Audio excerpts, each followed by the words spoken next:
ঘরের মেঝেটা বড্ড ফাঁকা ফাঁকা লাগছিল, তাই ভাবলাম একটু আলপনা দিই। তো যেই ভাবা সেই কাজ, সঙ্গে সঙ্গে বাজার থেকে ফেব্রিক কালার আনিয়ে নিলাম। আমি এখানে লাল মেঝের উপরে হোয়াইট গ্লাস মার্কিং পেন্সিল দিয়ে ডিজাইন করে নেব। দুটো বাটির সাহায্যে গোল করে গোলের বাইরেটা নিজের ইচ্ছে মতো ডিজাইন করে নেব। পেন্সিল দিয়ে ডিজাইনটা আমি কমপ্লিট করে নিয়েছি। তারপর ব্যাস, অর্ধেক কাজ তো এখানেই হয়ে গেল, তাই না? এখানে নেওয়ার পর শুধু কালার দিয়ে ভরাট করে ফেললেই কমপ্লিট হয়ে যাবে। তারপর আমি হোয়াইট ফেব্রিক দিয়ে ডিজাইন ভরাট করতে লাগলাম।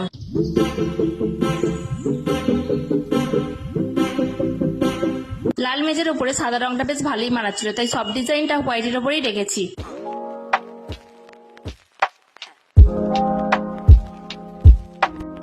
আলপনার কাজ আমার শেষের পথে, প্রায় 7-8 বছর পর আঁকছি। অনেকদিন পর আবার আঁকাআঁকি করতে বেশ ভালোই লাগছে, জানো তো। ভিতরের কলকা আর বাইরের ফুলটা রং দিয়ে ভরাট করে নেবে।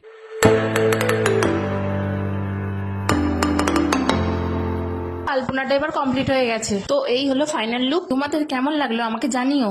আজকের জন্য টাটা।